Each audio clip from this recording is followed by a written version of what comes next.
말씀의 제목 한번 봅시다. 한번 읽어보겠습니다. 네, 하나님만 따르기로 작정합시다. 여러분에게 단도직입적으로 얘기를 합니다. 여러분 하나님 따릅니까? 대답 안 하네. 여러분 하나님 따릅니까? 그러면 다시 입니다. 하나님만 따릅니까? 하나님도 따릅니까? 그거 문제가 아니에요. 여러분 굉장히 중요한 겁니다. 하나님만 따라야 합니다. 하나님만. 세상에서 자신을 따르라라고 이야기하는 사람들은 그 예수님을 믿는 그 외에 사실은 다른 종교의 지도자들이나 자기를 따르라 이렇게 얘기하죠. 우리는 하나님만 따르라고 얘기를 하는 겁니다. 왜냐, 그것이 진리이기 때문에 그렇죠. 하나님을 따르라는 것은 결국은 예수 그리스도를 따르라는 말씀이고, 또한 하나님의 말씀을 따르라는 얘기입니다. 여러분의 삶의 기준이 무엇이 되어야 합니까? 하나님의 말씀이 되어야 하는 것입니다. 계속해서 이 성경이 진리인 것은 수천 년을 통하여서 증명된 것입니다. 수많은 사람들이 하나님의 말씀대로 사니까 말씀대로 되어지는 일들을 경험했다는 것이죠. 여러분, 그렇기 때문에 그 신앙의 선배들이 말씀을 통해서 따랐던 삶을 바라보면서 우리에게도 동일한 그 역사들이 일어나기를 보고 갈망하고 살아야 할 것입니다. 그러나 이 성경은 참 쉬운 것이면서도 참 어렵다라고 얘기할 수 있는데, 인간의 이성으로 계속해서 보려고 하면 어렵습니다. 그러나 하나님의 성령께서 이 말씀 우리를 이끌어 가시면 그 말씀이 보여져 알게 되어지고, 또한 그 말씀대로 되어지는 역사가 우리들 삶 가운데 나타나게 되어진다는 것입니다. 그래서 여러분들은 성경을 알기를 힘써야 하는 거예요. 그래서 성령을 구할 때 다른 것을 구하는 것이 아니라 하나님의 말씀을 우리에게 열어달라라고 기도할 필요가 있습니다. 사도행전 9장을 보면 다메섹으로 가던 사도 바울이 예수님을 만나게 되죠. 예수님을 만나고 나니까 눈이 어두워져 있습니다. 3일 동안 금식하면서 기도하는 가운데 아나니아라는 제자를 통해서 하나님께서 어떻게 하셔요? 그에게 안수기도할 때 성령으로 충만하게 하시면서 눈에 비늘 같은 것이 벗겨지는 것을 볼 수 있습니다. 우리에게도 그 눈이 열어지기를 기도해야 할 것이고요. 또한 누가복음 24장에 엠마오로 가던 두 제자들에게도 그들의 눈이 어두워지니까 예수님이 그들에게 서 계시는데도 불구하고 예수인지 알지 못해요. 그런데 예수님이 엠마오로 가시면서 모세로부터 선지자의 글에 자신에 대해서 기록된 것을 설명해 주는데, 그들이 나중에 눈이 밝아져서 그분이 예수님인지 알게 되어지고, 그들이 뭐라 얘기합니까? 그래서 우리에게 성경을 풀어주실 때에 우리의 마음이 뜨겁지 아니하더냐 이렇게 얘기를 하는 겁니다. 결국은 우리가 우리의 지혜와 지식으로 이것을 알려고 하면 알 수가 없습니다. 마태복음 11장 25절에도 얘기하고요, 고린도전서도 얘기를 하지만 하나님의 지혜는 이 세상의 것으로 알 수가 없습니다. 하나님께서 열어주시지 않으면, 특별히 계시의 영역이라고 그러죠. 하나님께서 열어주시지 않으면 우리는 알 수 없는 것입니다. 그렇게 우리가 주님을 더 알아갈수록, 주님을 더 사랑하면 사랑할수록 말씀의 진리가 우리 앞에 펼쳐져 보여지는 것이 되어지고, 그 깨달음을 주신 하나님께서 그 깨달음을 통해서 우리에게 말씀대로 행하신다는 것을 여러분 경험해야 하는 것입니다. 우리의 신앙은 무엇으로 자란다? 하나님의 말씀으로 자라는 것이다. 말씀을 통해서 그냥 말씀을 우리가 배운다고 해서 자라는 것이 아니고, 말씀을 통해서 기도해서 자라는 것이 아니고, 말씀이 실제가 되어진 우리의 삶 가운데 경험을 통해서 되어진다. 그런데 그것이 실제가 되어지기 위해서는 반드시 뭐가 필요하다?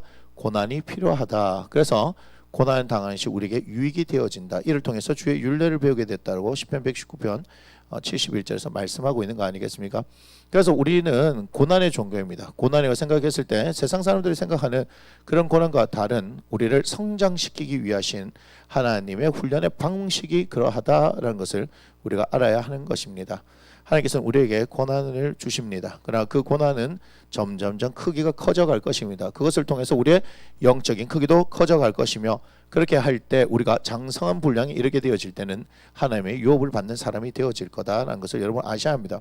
저는 여러분이 이 10대, 20대 때 하나님의 말씀을 통하여서 여러분 그런 꿈을 꾸는 것이 너무나 좋다라고 생각합니다. 여러분 어떤 꿈이 있습니까? 여러분 하나님께서 어떤 꿈을 꾸고 계십니까? 열심히 공부해서 좋은 대학을 가는 것이 꿈이라면요, 그것은 개꿈입니다. 그것은 하나님의 꿈이 아닙니다. 하나님의 꿈은요 차원이 다릅니다. 여러분들에게 주시는 꿈은 차원이 다릅니다. 우리 꿈에 대해서 한번 얘기해 볼까요? 꿈에 대해서 자, 우리가 아브라함, 이삭, 야곱, 요셉이 있는데 꿈을 꿨던 사람이 누구죠? 예, 그럴 줄 알았어요. 야곱이 꿈을 꾸죠. 창세기 28장에서 허를 찌르죠, 허를. 예, 여러분 고정관념이 깨어 있으면 안 돼, 거기 있으면 안 돼요. 창세기 28장에 보면, 그죠? 자, 28장 10절부터 이렇게 보면 됩니다. 창세기 28장 10절부터 진행이 되죠. 이렇게 얘기합니다. 야곱이 브엘세바에서 떠나 하란을 향하여 가더니 한 곳에 이르러는 해가 진지라 거기서 유숙하려고 그곳에 한 돌을 가져다가 베개를 삼고 거기에 누워 자더니, 자, 뭐라고 얘기합니까? 12절에 12절에 뭐라고 얘기합니까? 예, 꿈에 본즉 사닥다리가 땅에 서 있는데 이렇게 얘기하죠. 예, 결국은 이 꿈에서 일어난 일이에요. 16절에 보니까 야곱이 잠이 깨어 이르되 여호와께서 과연 여기 계시거늘 내가 알지 못하였도다 이렇게 얘기합니다. 자, 꿈에서 어떤 일이 발생한 겁니까? 예? 하나님의 약속의 말씀을 받았다. 그죠? 받았습니까? 안 받았습니까? 도대체 무슨 얘기인지 모르겠어요. 자, 그러면서 우리가 또 누굴 봐야 됩니까? 여러분이 좋아하는, 꿈하면 좋아하는 사람 요셉이죠. 야곱의 아들입니다. 요셉인 거죠. 창세기 37장 1절부터 이렇게 보면 나와 있는데요. 5절에 보니까 이렇게 얘기하죠. 요셉이 꿈을 꾸고 자기 형들에게 말하며 그들이 그를 더욱 미워하였더라. 그리고 9절에 요셉이 다시 꿈을 꾸고 그의 형들에게 말해 이르되 내가 또 꿈을 꾼즉 이렇게 하면서 꿈을 2번 겹쳐 꿨습니다. 맞습니까? 야곱도 그 이후에 보면요, 계속해서 꿈에 하나님께서 말씀하신 것을 보게 되고요. 나중에 요셉은 어떻게 돼요? 꿈을 해석하는 하나님의 사람이 되어집니다. 맞습니까? 예, 그렇게 돼요. 근데 되게 재미있는 것은 야곱에게는 꿈으로만 말씀하신 것이 아니라 계속해서 하나님께서 나타나서 말씀하시는 장면이 있는데 요셉은 하나님께서 말씀하시는 장면이 없어요. 이거 중요합니다. 아브라함, 이삭, 야곱, 요셉 중에서요, 하나님께서 요셉에게는요 특별히 말씀하셨다는 장면이 없습니다. 지금 창세기 37장에 꿈을 꾼 것 외에는, 두 개의 꿈을 꾼 것 외에는요 아무런 말씀을 하셨다는 것이 없습니다. 여러분 그걸 봐야 하는 거예요. 그럼 뭐냐? 요셉이 대단한 거예요. 계속해서 확인시켜 주는 것은 그만큼 믿음이 없다는 것이에요. 그런데 이 꿈 2개로 어떻게 했어요? 자신의 평생을 걸었던 사람이 요셉이다 이 말이에요. 여러분 제가 무슨 말씀을 드렸냐 잘 기억하세요. 하나님께서 주시는 모든 것이 선하기 때문에, 귀하기 때문에 작은 것 하나라도 귀하게 받는 자세가 중요하다라고 얘기했죠. 누가복음 16장 13절에 보면 지극히 작은 것에 충성한 자가 큰 것에 충성하다고 얘기했습니다.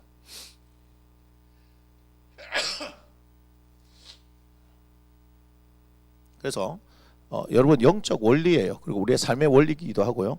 작은 것에 최선을 다하는 사람이 중요한 겁니다. 작은 것에 최선을 다해야 됩니다. 여러분 그것이 우리에게 있어서 영적인 자세고 삶의 자세여야 하는 겁니다. 요셉은요 딱 뭐죠? 2번의 꿈이에요. 근데 거기서 무슨 하나님이 말씀하셨다 이런 거 없었어요. 그죠? 달라요. 하나님께서 말씀하신 게 아니라 그냥 뭘 했습니까? 곡식당 꿈을 꾸고 별 꿈을 꾼 거밖에 없어요. 그래서 요셉이 왜 대단해요? 이게 의미 있는 꿈인 거예요. 이거 붙들고 살았다는 거예요. 그래서 살았는데 어떻게 했습니까? 어디로 갔어요? 어디로 갔어요? 애굽 땅에 갔어요. 애굽 땅에 유학 갔습니까? 아니, 애굽 땅에 가서 뭐 했어요? 종살이 하다가 종보다 못한 죄수 생활을 하는 거예요. 죄수가 왜 종보다 못합니까? 아니 종이 죄지어갖고 갔으니까 갈 때까지 다 간 거 아니에요. 종으로 가도 밑바닥 갔는데 종에서부터 죄수로 갔으면 이건 뭐 사람 새끼예요. 이거는 종이라는 개념은 짐승하고 똑같은 거죠. 매매할 수 있으니까. 맞나요? 짐승이에요. 짐승. 종을 뭐 취급한 거예요? 짐승 취급하는 거죠. 근데 그것보다 더 밑으로 내려갔으면 이건 뭐예요? 이거는 뭔 얘기인지 아시겠습니까? 궁극의 밑바닥을 경험하게 되어지는 겁니다. 근데 그곳에서 뭘 놓지 않나요? 하나님을 놓지 않습니다. 하나님을 놓지 않습니다. 이게 중요한 겁니다. 그래서 창세기 39장을 보니까 창세기 39장을 보니까 2절, 3절, 21절, 23절에 뭘 얘기하는 겁니까? 예? 여호와께서 그죠? 그래서 누구와 함께 하신다? 요셉과 뭐 하신다? 함께 하신다. 이렇게 말씀하시죠. 요셉과 함께 하시니까 어떤 일이 일어납니까? 모든 사람이 다 볼 때 형통한 거예요. 모든 사람이 볼 때 다 형통한 거예요. 보디발이 봐도 야, 요셉은 하나님께서 함께 하시네. 간수장이 봐도 하나님께서 함께 하시네. 나중에 바로 앞에 섰을 때도 바로가 뭐라 하겠어요? 하나님의 영에 충만한 사람이다라고 얘기하고 그 뒤에 행하는 일들, 하나님의 영에 감동한 사람이 어찌 이와 같은 사람이 어찌 있겠느냐라고 했는데 하는 모든 일이 뭐예요? 형통한 거죠. 그 형통함이 어떻게 나타내냐? 보디발의 집에서는 뭐죠? 복이 임하는 거예요. 복이 간수장에게도 복이 임한 거예요. 감옥의 시스템이 잘 돌아가는 거예요. 애굽을 맡겨놔도 애굽 총리로 맡겨놔도 애굽 전체가 잘 돌아가는 거예요. 뭐가 와도요? 풍년이 와도 흉년이 와도 애굽에 살 수 있는 나라가 되어지는 겁니다. 이거 중요한 겁니다. 무슨 말이야? 형통함은요 그냥 말로 하는 게 아니고 결과로 얘기하는 겁니다. 이거는 실제입니다. 실제로 나타나는 것이지 말로 하나님께서 뭐 함께 하셨으니까 형통하였더라 이렇게 얘기가 되어지는 게 아니에요. 하나님께서 함께 하시는 사람은요 반드시 그것이 나타나게 되어지는 겁니다. 여러분 그런 꿈들이 여러분들이 있어야 되는 거예요. 하나님께서 나와 함께 하심으로 말미암아 그러면 이것을 다시 말하면 하나님께서 나와 함께 하시는 것은 내가 하나님과 함께 하는 사람이 되겠다는 얘기예요. 무슨 말인지 아시겠어요? 애굽 땅에 갔는데 종으로 갔는데 하나님께서 함께 하셨다. 감옥에 갔는데 하나님께서 함께 하셨다. 이 말은 하나님께서 왜 함께 하시냐는 말이에요. 잠언서 8장 17절 나를 사랑하는 자가 나의 사랑을 입으며 나를 간절히 찾는 자가 나를 만날 것이다 라고 말씀하지 않으셨나 말씀하셨다는 것을 우리가 알아야 합니다. 요셉과 함께 하셨다는 것은요 이것을 다른 말로 하면 그 이면을 배경을 보면요 요셉이 하나님을 구했다는 거예요. 어떻게 할 수 있습니까? 보디발의 아내가 유혹했었을 때 뭐라고 얘기했어요? 하나님께서 보고 계신다 이렇게 얘기하는 거예요. 그가 하나님을 인정하는 삶을 살았다는 얘기죠. 맞습니까? 하나님을 인정하지 않으면요 자신의 인생이 어떻게 될지 모르는데 한 치 앞도 모르는데 그렇게 할 수 있는 것이 아닙니다. 여러분 이게 굉장히 중요한 겁니다. 그러니까 요셉은 하나님을 구했다는 거예요. 왜 구할 수 있었습니까? 그에게는 꿈 2번 꾼 것밖에 없는데 꿈 2번 꿔가지고 어떻게 팔려간 것밖에 없는데 아무리 희망과 소망이 없습니다. 여러분 여기서 우리가 요셉을 바라보면서 기억해야 할 것이 있습니다. 우리에게 아무런 소망이 없다 하더라도 우리가 하나님을 찾고 구하면 그 하나님께서는 우리와 함께 하시고 그 하나님은 하나님을 찾는 사람을 통해서 나타내 보여주신다는 겁니다. 그럼 여러분 그런 인생이 되어야 하지 않겠습니까? 내 삶을 통해서 하나님의 존재 증명을 나타내야 되겠다. 나는 반드시 하나님을 나타내는 사람이 되어야 되겠다. 그런 거룩한 꿈을 꾸고 살아가야 되는 사람이지 그냥 하나님 도와주세요, 뭐 지혜 주세요, 힘 주세요, 뭐 대학 자격해서요, 점수 막 제가 막 오답을 찍더라도 정답으로 손이 이끄시는 놀라운 역사가 일어나게 해주세요. 뭐 이렇게 하고 되겠습니까? 뭔 말인지 알겠어요? 어느 것을 할까요? 하나님께 물어봅시다. 물어본다고 해서 뭐 하나님께서 가르쳐 주십니까? 그런 때는 하나님께서 굉장히 침묵하십니다. 수능 시험장에 가고 주님한테 물어보십시오. 그분은 침묵하고 계십니다. 모든 시험에 말없이 침묵하시는 분이시다 하는 것을 확실하게 경험하게 될 것입니다. 여러분이 찍더라도 어떻게 주의 은혜로 정답에서 미끄러져 나가는 놀라운 은혜를 경험하게 될 것입니다. 하나님께서 맞게 해주실 수도 있지만 그렇게 하시지 않습니다. 하나님께서 그렇게 하지 않습니다. 자, 이 얘기를 왜 하느냐? 4절 보여주세요. 4절 읽어봅시다. 시작.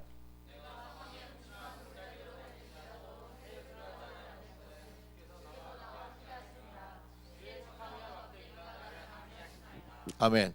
여기 뭐죠? 주께서 나와 함께 하심이라. 주께서 나와 함께 하심이라. 그런데 내가 사망의 음침한 골짜기를 다닐지라도 뭐요? 요셉에게는 그 애굽의 종으로 팔려간 것이 사망의 음침한 골짜기를 지나는 거 아니에요? 요셉에게는 그 감옥에 가는 것이 사망의 음침한 골짜기를 지나는 거 아니에요? 사실 다 끝난 거예요. 세상으로 보면요 모든 것이 끝나버렸다는 거예요. 다 끝나버렸는데 우리에게는요, 살아있는 동안 우리에게는 희망이 있습니다. 그 희망이 누굽니까? 우리 주 예수 그리스도다 이 말입니다. 우리 인생 끝나지 않았어요. 그 가운데서 살아갈 수 있는 힘과 능력과 지혜를 주시는 분이 우리 하나님이십니다. 하나님께서 어떻게 하셔요? 당신을 찾는 자에게 반드시 나타나시고 만나주시면서 그의 삶을 통해서 당신의 존재를 증명해 보이시는데 형통하게 하시더라 이 말입니다. 주께서 함께 하시기 때문에 우리는 사망의 음침한 골짜기를 지날지라도 두려워하지 않는 것입니다. 우리 좀 이런 게 좀 필요한 거예요. 요즘 시대 가운데 예수를 믿는 사람들이 영적 야성을 잃어버렸어요. 그게 뭡니까? 말씀으로 기도로 부딪혀내는 그 힘들이 없어진 거예요. 우리의 선조들은, 그죠? 우리의 신앙의 선배들은 우리보다 풍성한 삶을 살지 못했습니다. 우리들이 가지고 있는 이 물질적인 풍요를 누리지 못했습니다. 그런데 우리는 그들에 비해서 없는 게 있으니 그게 뭡니까? 영적 야성이 없습니다. 밤을 지새우면서 기도하던 것들이 지금 사라져 버렸습니다. 맞습니까? 우리에게는 철야라는 개념이 있었습니다. 밤을 새우면서 기도했습니다. 그런데 우리는 영적 야성이 사라져 버렸습니다. 우리가 2시간씩 3시간씩 기도한다면요, 어떻게 기도해요? 물론 우리 교회는 그게 훈련이 됐기 때문에 그렇지만 기도하면은 기도할 줄은 모릅니다. 여러분 연합수련 해보니까 그거 확실하게 느끼죠? 연합수련을 해보니까 기도할 줄은 몰라요. 기도할 줄은 모른다고요. 기도할 줄은 모른다고요. 그건 누가 그렇게 만든 겁니까? 주의 종이 그렇게 만든 거예요. 교사들이 그렇게 만든 거예요. 그런데 제가 수영대 교회 보니까 지금도 하고 있는지 모르겠지만 한 달에 한 번 정교인이 금요일날 진짜 철야하더라. 철야. 그게 있더라고. 중학생들 고등학생들 나왔어요. 한 달에 한 번은요 밤새서 기도합니다. 새벽 4시까지. 그리고 그거 하더라고요. 다 마치고 간식 줄까 중간에 하다가 간식 먹고 배고프니까 하고 기도하려 했더니 중간에 간식을 주고 기도했더니 기도가 안 된다고 애들이 이왕 하는 거 다 밤새고 끝나고 나서 간식 먹겠습니다 이렇게 한 거예요. 이야 대단하죠. 대단하죠. 제가 기억납니다. 여기 우리 저기 문당 모든의 교회 있었는데 금요일날 밤에 내려 기도했던 사람 손 들어봐. 밤새서 기도하자고 했는데 뭐겠어? 아직도 기억납니다. 네 진짜 했던 사람 뭐 했는지 기억. 아이고 진짜. 새벽 4시까지 기도하는데 아이고 뭘 새벽 4시야. 아직도 멀었어. 뭐 정신 나가처럼. 그리고 그 다음 날 토요일 되면 마치 기도한 게 무슨 큰 벼슬이 한 것처럼 막 자빠져 자고 디비지 자고 막 코 골고 자고 막 아이고 인생들아 뭐 그렇게 해본 적이 없으니까. 그런데 우리의 앞선 세대들은 그렇게 기도하며 살았어요. 없기 때문에 돌파하고 살았어요. 그런데 그들은 놀라운 기적을 경험했단 말입니다. 그런데 지금 세대는 어때요? 지금 세대는요, 우리 하나님의 자리를 우리 부모님이 대신하는 거예요. 일반적인 걸로 얘기하는 거예요. 지금 뭐 어려운 사람들 있고 이렇게 있지만 너무 풍요로운 생활을 하고 있는 거예요. 그런데 여러분들이 상대적 비교를 통해서 상대적 박탈감을 느끼는데 아니 왜 상대적이라는 것이 나오는지 모르겠어요. 비교 자체가 뭐예요? 비교 자체가 하나님 것이 아니고 비교 자체가 분쟁인 거 비교 자체가 죄인 거 아십니까?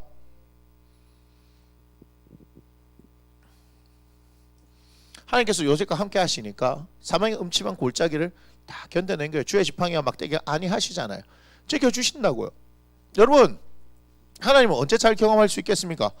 그 사망의 음침한 골짜기를 다녀야지만이 경험하는 거 아니겠습니까? 그럼 우리가 모험심과 도전 정신이 없이 저는 여러분들이 예수로 도전하라고 말하고 싶습니다. 하나님의 말씀으로 도전하고 말하고 싶고요. 기도로 도전하라고 말하고 싶습니다. 우리에게는 그런 도전하는 정신들이 필요하지 않겠습니까? 그런데 이 세상이 말하는 기준과 가치에 막 눌려가지고요. 아니 뭐 보니까 그렇다고요. 뭐 서울에 뭐 대치동, 목동, 뭐 중계동이 뭐 교육 트라이앵글 뭐 이렇게 얘기하는데 그래 뭐 어쩌라고 그래서 어쩌라고? 니 그거 출신이네? 아니지. 깜장고시 출신이자 깜장고시. 깜장고시보다 더 어린 거 하얀고시라고 내가 얘기했잖아. 뭔 말을 하겠노? 검은 거 허연 것도 모르는데 좀 치워주세요.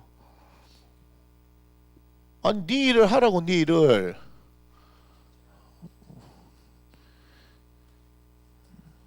자 우리 1절을 한번 보겠습니다. 1절 시작. 요한은 나의 목자시니 내게 부족함이 없으리로다. 제가 이렇게 물어봅니다. 진짜 여호와가 나의 목자시면 내게 부족함이 없어야 되는데 여러분 진짜 부족함이 없습니까? 그럼 얘기하죠. 저에게는 39,500원이 부족합니다. 이렇게 얘기할 수 있죠. 뭐라고 얘기하죠? 여호와 우리 하나님이 나의 목자가 된다. 그러면 뭐가 되는 거요? 내게는 뭐가 없다? 부족함이 없어야 되는 거예요. 자, 이것이 성경의 말씀입니다. 그죠? 자, 그러면 여호와가 나의 목자라서 여러분이 그러면 부족함이 없는 삶을 살겠네요. 자, 부족함 없이 사는 사람들 손 들어보세요. 저요. 목사들 안 되겠네. 목사들 안 되겠네.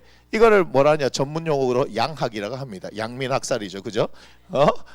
당연히 목사가 하나님 목자로 삼고 살면서 부족함이 없는 삶을 살아야지. 목사대 주의 말씀과 기도로 온전히 삶을 살겠다 하는 사람들이 제가 이게 부족하여 하면은요, 우리는 다시 생각해봐야 됩니다. 자, 그런데 이게 전제가 있어요. 전제가 모르겠습니까? 나는 뭐다? 예, 그의 양이어야 한다는 거예요. 자, 하나님이 나의 목자시면 우리는 부족함이 없습니다. 자, 이 말씀이 진리라고 한다면 우리의 삶에 부족함이 있다는 것은 우리가 그의 양이 아니거나 그러나 우리가 여기까지 왔는데 그의 양이 아니면 큰일 나겠죠, 그죠? 그의 양인데 뭐하지 않는다? 그의 음성을 듣지 않는다. 양은 목자의 음성을 어떻게 들을 수 있어요? 듣는다 그랬죠. 들어야 돼요. 듣는다고 해서 뭐예요? 따른단 말이고, 따른다는 뭐예요? 순종한다는 얘기인데 안 나오노. 순종한다는 얘기 아니겠습니까? 자, 그런데 여러분들에게 부족함이 생긴 것은 결국은 따르지 않는다, 듣지 않는다 이렇게 보면 되지 않겠습니까? 상원아 그렇지 않나?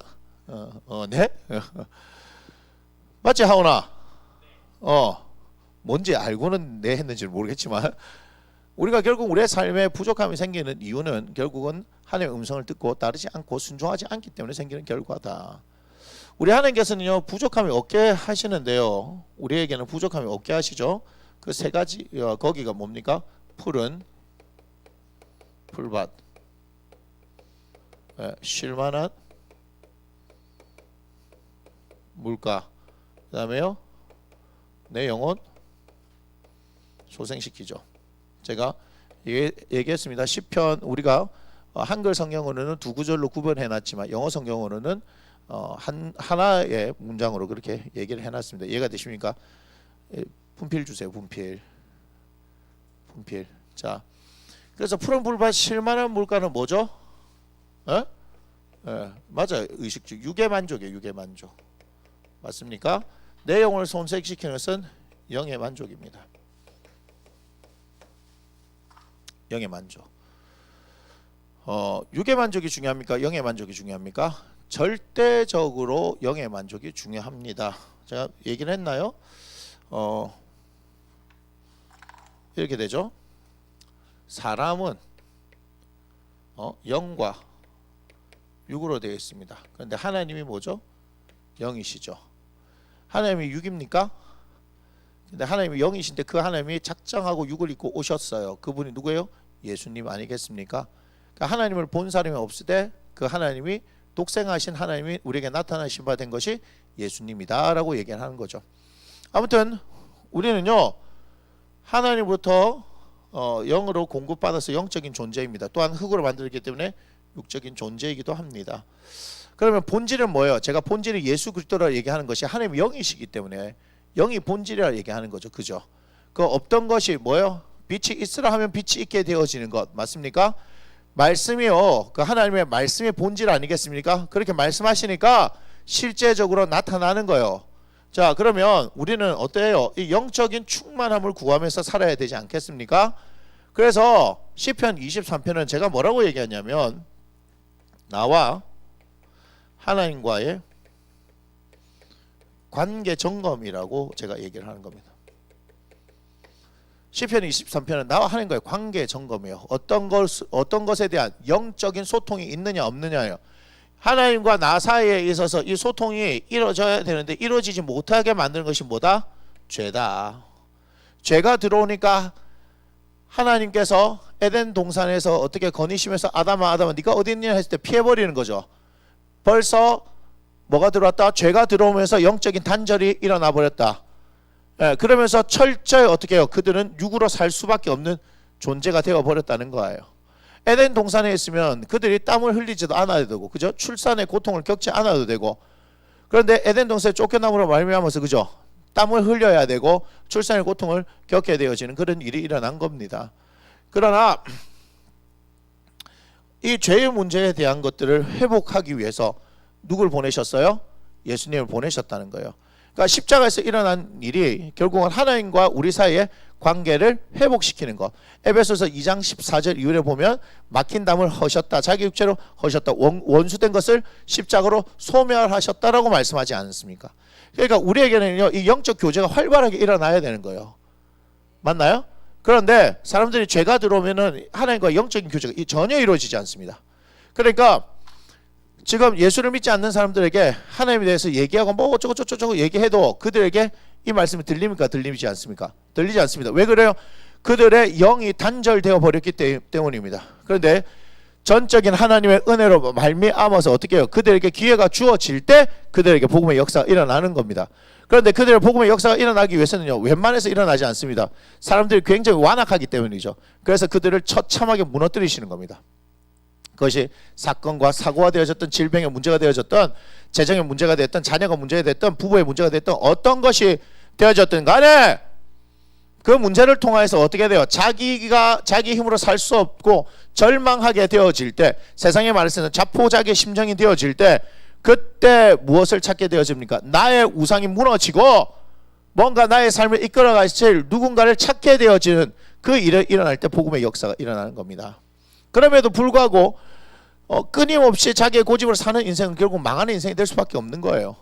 여러분, 만약에 하나님께서 주신 어떤 고난의 기회를 통해서 일어날 수 있는데 그것을 통해서 복음으로 일어나는 것이 아니라 자기의 힘으로 일어났어. 예를 들면 강물을 거슬러 거꾸로 올라가는 연어처럼 올라갔어. 그럼요, 그 사람의 아집은 더 단단해져서 더 예수 믿을 수 없습니다. 그러니까 내가 낸데 하는 사람 있잖아요. 내가 낸데, 내가 어떻게 여기까지 왔는데, 뭐 이렇게 하는 사람들 특징이 뭔지 아세요? 자기 고집이 굉장히 셉니다. 말 안 듣습니다. 자수성가한 사람들요, 말 더럽게도 안 듣습니다.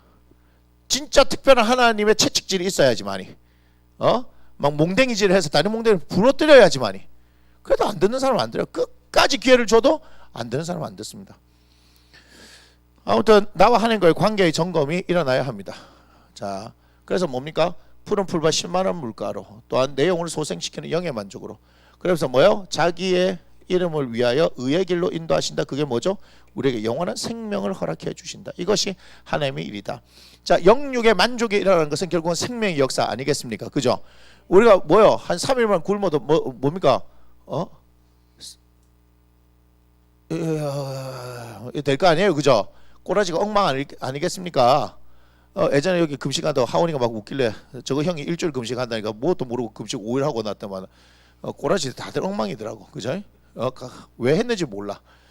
첫 금식 5일을 막 저거 형이 하니까 따라 해가지고 저거 형 하는 모든 것이 다 좋아 보이는가 봐. 네 인생을 살아, 네 인생을. 그래가지고 뭐 금식 끝나서 막 폭식하고 이렇게 되니까 저 꼬라지 되는 거 아니겠습니까? 자, 생명. 여기 좀 웃는 사람들 좀 그게 있어요. 금식하고 그 다음에 막 몰래 라면 먹고 막 내가 알아, 육개장 먹고 막 그런 사람도 있어. 내가 알아. 그래 봐요. 그래서 생명의 역사를 주님께서 일으키길 원하신다는 겁니다. 그래서 우리가 아까 4절 봤습니다, 그죠? 그 다음에 5절 한번 보겠습니다. 자, 주께서 내 원수의 목전에서 내게 상을 차려주고 기름을 내 머리에 부으셨으니 내 잔이 넘치나이다. 이렇게 얘기합니다. 자, 이걸 뭐라고 해석했냐? 지금 우리가 영적인 부분에 대해서 계속 얘기하기 때문에 내 원수가 뭐라고 얘기했냐면 영적 세력인 사탄이라고 그냥 얘기를 하는 겁니다. 여러분 둘러보세요. 다 원수죠. 다 원수죠. 다 둘러보니까 다 원수야. 다 원수야. 원수지간이야. 지연이하고 상원이 원수지간. 집안 식구가 원수다. 이렇게 해서요. 성경 말씀이 지으려니까 원수에 나은이하고 나라가 원수고, 우리 정원이, 채원이 어떻게 이 세 명이 1대1로 편인지 2대1의 편인지 난 잘 모르겠습니다만 주영이 하원이 하영이도 어떻게 해요? 내가 볼 땐 각자 도생이에요. 1대1 1대1로 이렇게 하는 겁니까? 그게 아니고 지금 제가 뭘 얘기하냐면 하나님과 나의 관계 점검했을 때 그 영적인 세력을 영적인 것에 대해서 지금 얘기하는 거잖아요. 그럼 사탄이 하는 게 뭡니까? 하나님과 나의 관계 단절이고 영적인 관계를 무너뜨리는 일을 한다라고 생각한다면 그것이 우리에게 원수가 되어지지 않겠습니까? 여러분 아주 간단합니다. 여러분들이 예수님을 믿고 살아가는데 있잖아요. 여러분의 삶에 파문을 일으키는 돌이 던져질 때가 있습니다. 그죠? 잔잔하던 내 심령 속에 파문이 일어나가지고 화가 나는 경우도 있고 뭐 여러 가지가 있습니다. 근데 그때 정신을 차려야 됩니다. 정신을 똑바로 차리고 하나님의 뜻을 구해야 합니다. 물론 성질 낼 수 있어. 성질 막 화나면 막 한강 가서 개나리 십장생아 이 수박 씨발라 먹을 놈들아 뭐 이렇게 할 수는 있어요. 알겠어요? 알겠습니까? 사람을 향해서 직접 하지는 마시고 그럼 맞아 죽을 수도 있어요. 그러니까 막 욕하면 자가 막 답답한갑다 이렇게 할 수도 있고요. 막 혼자서 분노하고 욕하는 사람들 보고 그거 조용히 하소 이렇게 하는 사람 없습니다. 괜히 건드리다가 맞아 죽을 수도 있고 뭐 그런 일이 있기 때문에 제가 아는 목사님 그렇게 하라 그랬어요. 힘들고 막 하면 한강 가가지고 막 그냥 고함지고 욕하고 하라 이랬습니다. 당신은 이제 답답할 때마다 저기 강릉까지 간대요. 강릉 경포대 저 속초 바다 이렇게 가가지고 혼자서 막 고함 지르고 오고 이렇게 한대요. 목사가 힘들거든. 목사가 힘들거든. 그렇게 할 수도 있는 거예요. 사람이기 때문에. 그러나 어떻게 우리의 본질적인 부분들에까지도 무릎 꿇어서는 안 되는 겁니다. 사탄의 전략이 뭡니까? 결국 우리를 거짓으로 인해서 무릎 꿇게 만들려고 하는 것이고 그러므로 인해서 하나님을 선택하지 않고 자신의 방법을 선택하게 만드는 것이 그것이 사탄의 전략 아니겠습니까? 원수 갚는 것은 누구에게 있어요? 하나님께 있다라고 잠언서에서도 얘기하고 그것을 로마서에서 다시 한번 인용해서 말씀합니다. 우리의 머리로는 이해가 사실 잘 안 될 수도 있어요. 그렇지만 하나님께서 행하시는 것 그것이 영적인 것이다. 왜 그러냐? 원수를 내가 갖게 되어지면 보세요. 원수를 내가 갖게 되어지면요. 우리는 육을 가진 인간이기 때문에 그 원수 사탄의 세력을 이길 수 있습니까? 없습니까? 없습니다. 그래서 철저하게 하나님께 복종할 때 그리고 마귀를 대적하면 너희를 피하리라 말씀하셨기 때문에 하나님께 복종하는 인생이 되어야 하는 겁니다. 우리에게는 그게 중요한 겁니다. 그래서 복종하게 되면 하나님께서 우리를 위해서 일하시죠. 전 너무 좋아요. 너희는 가만히 있어 내가 너희 하나님됨을 볼지어라. 우리는 가만히만 있으면 되잖아. 가만히만 있으면 돼요. 그러면 하나님께서 일하시는다 이 말이에요. 누구를 위해서? 나를 위해서. 그러니까 한번 생각해봐요. 여호와는 나의 목자다. 그리고 뭐요? 양은 그냥 따라가기만 하면 되죠. 야 다 왔어? 여기서 풀 먹어? 풀 먹고 디비 자면 되고 여기서 물 마시면 되잖아. 똥 싸면 되고 맞나 안 맞나? 그죠? 그냥 하나님께서 이끌어 주신 대로 가면 되는 거예요. 그래서 여러분 이런 기도를 해야 돼요. 주께서 내 원수의 목전에서 내게 상을 차려주시고 기름을 내 머리에 부으셨으니 내 잔이 넘치나이다. 우리는 결코 사탄의 세력에 의해서 영적으로 흔들리지 않겠고 넘어지지 않겠다는 그런 결단들이 일어나야 하는 겁니다. 근데 그것은 우리가 하나님을 따를 때 가능한 거지 내 힘과 내 능력과 내 의지로 되어지는 것이 아닌 걸 기억해야 됩니다. 아멘. 6절을 보니까 이렇게 말씀하시죠. 내 평생에 선하심과 인자심이 반드시 나를 따르니 내가 여호와의 집에서 영원히 살리로라 얘기합니다. 자, 뭡니까? 우리 선하심, 그 다음에 인자하심이죠. 여러분 그 뭐 찬양 보면 이렇게죠. 좋으신 하나님 뭐 이렇게 얘기하잖아요. God is good 이게죠. good 이세요 얘기하잖아요. 그죠? 선하심이에요. 인자하심은 자비와 사랑을 이야기하는 거죠. 우리 하나님의 성품입니다. 그래서 마태복음 19장에 재물 많은 부자 청년이 와가지고 선한 선생님 어떻게 하면 영생을 얻겠습니까? 라고 했대. 예수님이 어째 나를 선하다 하느냐. 선한 이는 한 분이시니 아버지다. 하늘에 계신 내 아버지다 라고 말씀하시죠. 우리 하나님만이 가지고 있는 속성이 선하심인 거예요. 사람이 선악을 알게 하는 나무의 열매를 먹은 게 왜 비극이냐. 우리는 선과 악을 감당할 수 없기 때문입니다. 오직 선과 악은 누구의 영역이에요? 우리 하나님의 영역인데 그래서 그것을 금단의 열매라고 제가 큰 소리를 친 것은 누가 졸고 있었기 때문입니다. 자, 금단의 열매를 먹어버린 거죠. 왜 그게 금단의 열매인가? 우리가 그것을 감당할 수 없는 거예요. 아까도 얘기했는데 여러분 각자의 기준에서 보면요 선과 악이 다른 거 아십니까? 공통적으로 야 이건 안 되지 저건 안 되지 했는데 누구한테 물어보면요 다 내 생각 같을 줄 아는데 내 생각과 다른 사람이 있습니다. 어떤 사람은 날 분노하는데 그 사람은 그럴 수도 있지 이렇게 얘기하는 사람도 있어요. 봐요. 각자 기준이 다 다르죠. 각자가 각자의 기준을 세워버린 거예요. 선악을 알게 하는 나무의 열매를 먹으면 비극 아니겠습니까? 선과 악은 하나님만이 감당하실 수 있는 겁니다. 그런데 우리는 다른 건 몰라도 우리가 의롭다함을 입을 수 있는 것은 예수 그리스도를 믿음으로 말미암아 되는 이 사실은 알고 있는 겁니다. 그죠? 이 사실을 잊어서 되겠습니까? 안 되겠습니까? 십자가의 그 사건, 그 십자가를 통해서 우리에게 죄를 해결해 주시면서 우리가 의롭다함을 얻었다는 이 사실은 잊지 않아야 하는 겁니다. 우리는 사실은 의로울 수 있는 존재가 아닙니다. 예수 믿음으로 말미암아 믿음으로 우리가 의롭다함을 받았다는 것을 여러분 기억하셔야 하는 겁니다. 아멘.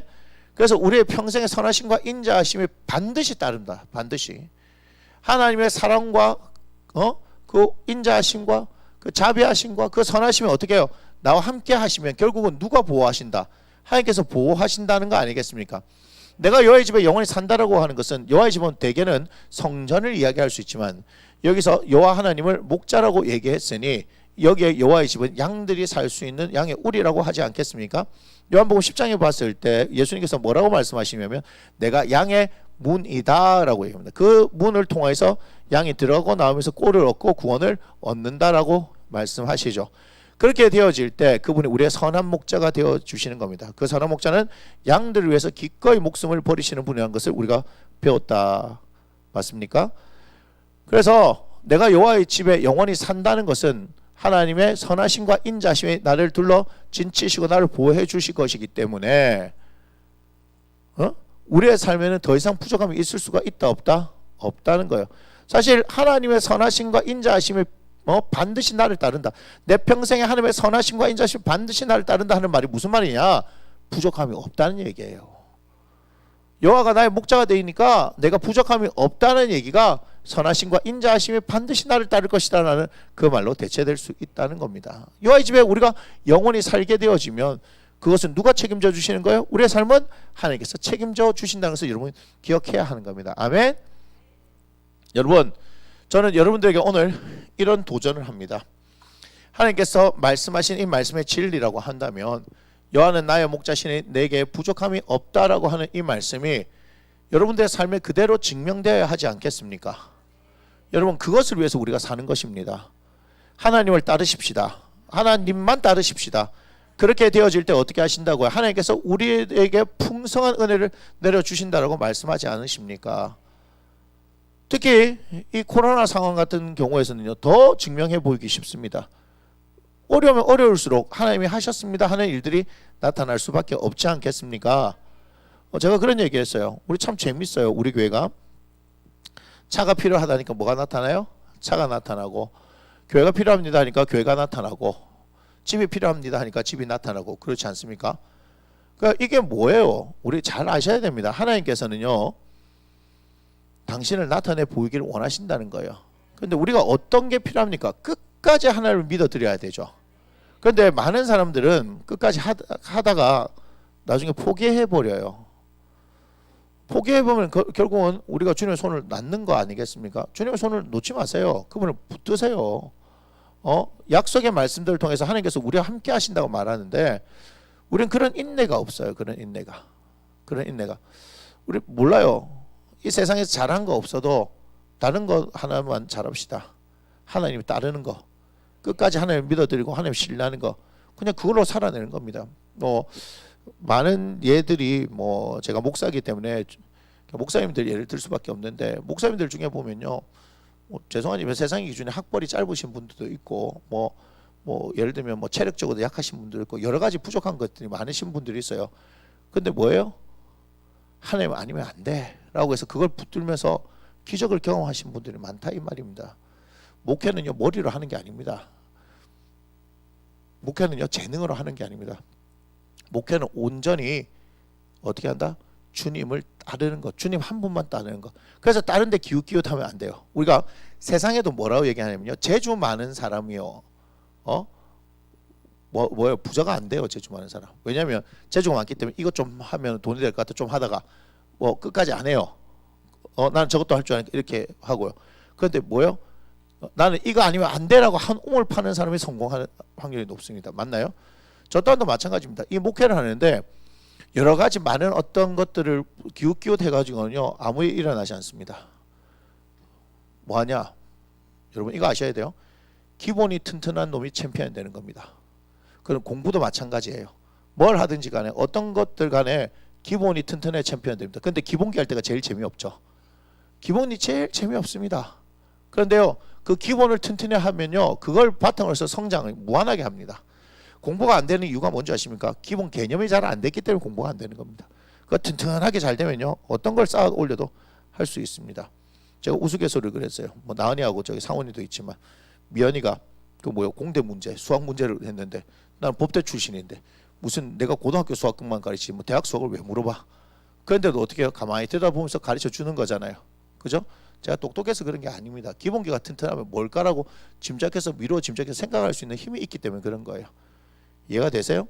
성경은 좀 달라요. 성경은요, 우리가 열심히 공부하면 지식적인 거 늘 수 있습니다. 이해가 됩니까? 창세기 1장이 뭐고 2장이 뭐고 3장이 뭐고 쭉쭉쭉 해서 1189장 장제목을 외우는 것은 열심히 노력해야 되는 것들이 있습니다. 그런데 말씀의 의미를 깨우쳐 주시는 것은요, 하나님께서 여셔야 되는 겁니다. 안 그러면 방법이 없어요. 아까도 뭐 그런 얘기했고 어제도 그런 얘기죠. 어제 열왕기상 13장에 했을 때 그죠? 베델에서 선지자가 규탄했고 그 늙은 선지자가 있어가지고 일어났던 일들이 있잖아요, 그죠? 그 일들에서 여러 사람이 물어보길래 제가 그냥 답변을 해줬습니다. 근데 그 답변해 준 게 들으면서 사람들이 아 그렇구나라고 얘기하는데 여러분 그거 제가 묵상했던 말씀이 아니에요. 근데 듣는 순간 뭔지 그냥 제가 바로 설명해 줬어요. 그건 제가 똑똑해서 그럴까요? 아니요, 성령께서 열어주시는 거예요. 저는 설교를 억지로 길게 줄줄줄 하는 스타일도 아니고요. 물론 뭐 많은 것들을 얘기를 하지만 준비했다고 그것 하나님께서 다 쏟아붓게 하시는 것도 아니고 준비 안 했다고 해서 그게 안 되는 것도 아니고 하나님의 성령님을 제가 인정하고 평상시에 계속해서 이분과의 관계들 속에 있으면 뭐죠? 하나의 어떤 원리들이 이렇게 나온다는 거예요. 그래서 하나님께서 말씀해 주시는 겁니다. 우리 인생 성공도 마찬가지예요. 우리 인생 성공도 철저히 주님을 인정하시고 주님께서 이끌어 주시는 대로 우리가 사는 연습이 필요합니다. 오늘 하나님께서 뭐라 말씀하십니까? 요한은 나의 목자니 내게 부족함이 없다. 하나님께서 이렇게 말씀하시네요. 난 너의 목자다. 넌 나의 양이냐? 그럼 내 음성을 들어야 되겠네? 내 음성을 따라. 내 음성에 순종해. 그러면 네 삶에 부족함이 없게 되어진 것을 영과 육으로 충만한 것을 경험하게 될 거야 라고 말씀하십니다. 풍성한 하나님의 은혜가 우리들에게 부어지기를 주 예수 이름으로 축원합니다. 아멘. 우리 함께 자리에서 일어나서 나의 안에 거하라 함께 찬양 드리겠습니다.